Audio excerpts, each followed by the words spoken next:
Hello everyone. तो हमने last video में टेड हुक्स की द थॉट फॉक्स के ऑब्जेक्टिव टाइप क्वेश्चन देखे थे। पहले हमने उसकी डिटेल में समरी पढ़ी थी। अब दूसरा हमने हॉक रोस्टिंग की भी समरी पढ़ी। तो आज हम उसके ऑब्जेक्टिव टाइप क्वेश्चन देखते हैं। Who is the speaker of the poem, मतलब कि इस पोइम के अंदर स्पीकर कौन है। A nature observer, B Ted Hughes himself, C a hawk, D a farmer. तो इसका आंसर होगा a hoc.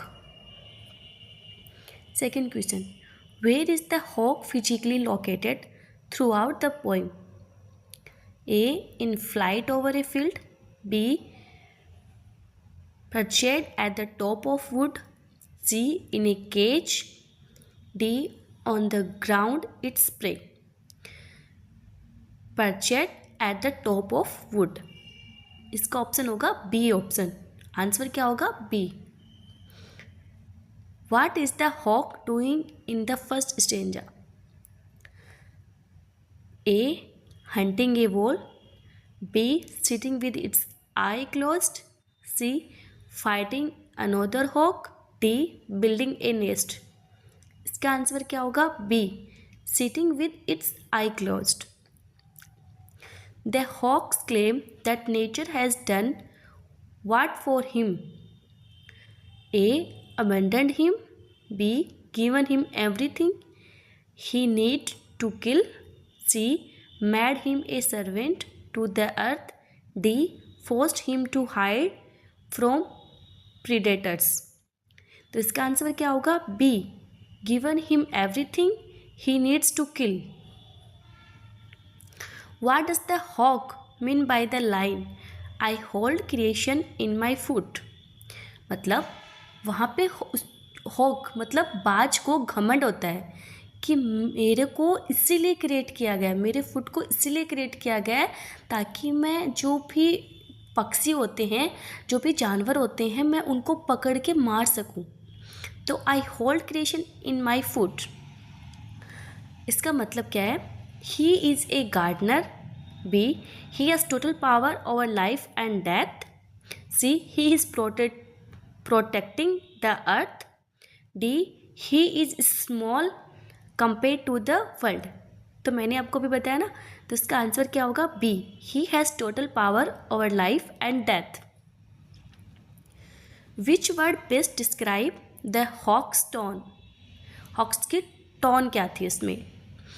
A arrogant and detach, B guilty and sorrowful, C scared and defensive, D playful and light hearted. इसका answer क्या होगा C scared and defensive. What does the buoyancy of the clouds and the sun's ray represent to the hawk? अब buoyancy का मतलब क्या होता है। buoyancy का मतलब होता है जब हम किसी भी चीज़ को पानी में डाल देते हैं तो वो क्या है ना, वो पानी के ऊपर तैरने लग जाती है, तो उसको बोलते हैं buoyancy। तो इसका आंसर क्या होगा A beautiful scenery to admire, B obstacle to his flight, C advantage provided specifically for his use, D signs of coming storm। इसका आंसर होगा C advantage provided specifically for his use। What is the significance of the hawk's hooked feet and hooked head? A they show he is injured, B they emphasize his design for violence and killing, C they are purely decorative, D they show his age। इसका answer होगा B they emphasize his design for violence killing। The hawk says there is no sophistry in my body। What does sophistry means in the context? अब हिंदी में देखते हैं sophistry का मतलब क्या होता है। sophistry का मतलब होता है सत्य का आभास, मतलब सत्य का पता चलना, ट्रूथ का पता चलना, उसको बोलते हैं sophistry। A strength और muscles, B false argument or complex deception. C. feathers and down. D. disease or pain. false argument B. इसका आंसर होगा B. false argument or complex deception. In the line, my manners are tearing off heads, what is Huck's highlighting? A. The Huck is being rude. B. The Hawk's lack of human morality or social etiquette. C. The hawk is a messy eater. D. The hawk is angry at the reader. इसका answer होगा B. The hawk's lack of human morality or social etiquette. How many stanza are in the poem? A. 4. B. 6. C. 8. D. 5. 6 stanza in the poem. Answer होगा B. The poem is written in which form? A. sonnet. B. dramatic monologue. C. haiku. D. ballad. अब हम देखते हैं कि ये sonnet क्या होता है. सोनेट एक 40 लाइन्स की पोइम्स होती हैं जो आयम्बिक पेटामीटर में लिखी होती है, तो उसको बोलते हैं सोनेट. इस सोनेट का ओरिजिनेट कहाँ हुआ था? इटली में. सोनेट 3 टाइप्स की होती है: Petrarchan sonnet, Shakespearean sonnet, Spenserian sonnet. दूसरा है ड्रामेटिक मोनोलॉग. ड्रामेटिक मोनोलॉग क्या होता है? ड्रामेटिक मोनोलॉग का मतलब होता है एक सिंगल स्पीकर है और एक सिंगल लिसनर है. साइलेंट लिसनर है, सिंगल स्पीकर है. मतलब एक स्पीकर है लेकिन सुनने वाला कोई नहीं है, लिसनर जो है वो साइलेंट है, उसको बोलते हैं ड्रामेटिक मोनोलॉग. मोनो का मतलब होता है 1. इसका एग्जाम्पल मैं देती हूँ. जैसे my last duchess Robert brownie की है, जिसमें डचेज के बारे में सिर्फ बताया जा रहा है. उसमें डचेज कौन है, कोई है, इसमें ड्रामेटिक मोनोलॉग है. The love song of J Alfred Prufrock, T S. Eliot की, इसमें भी ड्रामेटिक मोनोलॉग का यूज किया गया. अब थर्ड है हाइकू. हाइकू क्या है? हाइकू जो है एक ट्रेडिशनल जापानीज पोएटिक फॉर्म है जो 3 लाइन्स में लिखी है. ये कब पब्लिश, मतलब कब आई थी? ये 17th सेंचुरी में आई थी. यूजुअली इसको फॉलो किया जाता है 5-7-5 से. ये इसका सिलेबल जो स्ट्रक्चर है वो 5-7-5 है. अब बेलेड क्या होता है? बेलेड एक लॉन्ग सॉन्ग और पोइम है that tells a story often about A love. इसमें 4 क्वार्टरन होता है और इसकी राइम स्कीम होती है ABCB. तो इसमें पूछा गया है कि the poem is written in which form. Poem जो है वो किस फॉर्म में लिखी गई है. तो हम जब हॉक रोस्टिंग को पढ़ते हैं तो हमें पता है कि सिर्फ बाज के बारे में बताया जा रहा है, बाज ही बता रहा है, बाज के बारे में, तो स्पीकर बता रहा है बाज के बारे में, तो इसको बोलेंगे dramatic monologue. What does the hawk claim to have done to the sun? A. blocked it out. B. turned it behind him. C. swallowed it. And D. worshipped it. तो इसका आंसर होगा B. turned it behind him.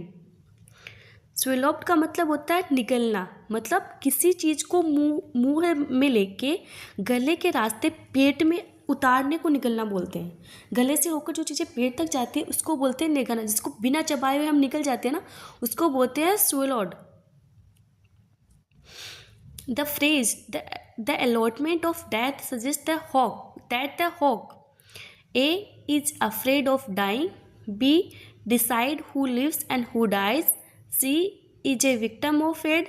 D. is a farmer of woods. B. decide who lives and who dies. Why does the hawk say nothing has changed since he began? A. he is bored. B. he believes his power is eternal and absolute. C. time has literally stopped. D. the forest is frozen. अब इसका answer होगा B. he believes his power is eternal and absolute. Which of the following is not a characteristic of hawk? A. self-importance. B. efficiency.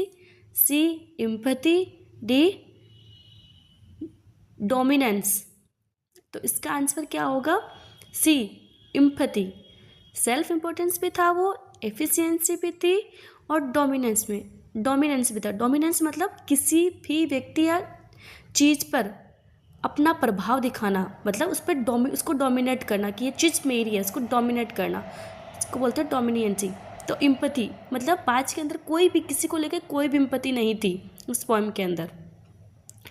Ted Hughes often wrote poem about animal instinct. This poem is prime example of first anthropomorphism. Sorry मैं pronunciation अच्छे से नहीं कर पा रही हूँ, but anthropomorphism giving human trait to animals, B surrealism, C romanticism, D all of above. तो 17 में होगा ए इसका आंसर होगा। The line I kill where I please because it is all mine reflects with political ideology often associated with the poem. A. Democracy, B. Totalitarianism, Fascism, C. Socialism, D. Pacifism. इसका answer होगा B. Totalitarianism and Fascism. What is the hawk's one path? A. The path is to his nest. B. Directly through the bones of the living. C. A migration route south. D. A peaceful walk in woods. इसका answer होगा B. Directly through the bones of the living. The final line, I am going to keep things like this, reinforce the hawk's A. Desire for change, B. Control and refusal to evolve, C. Fear of the future, D. Love for his family. इसका answer होगा B. Control refusal to evolve.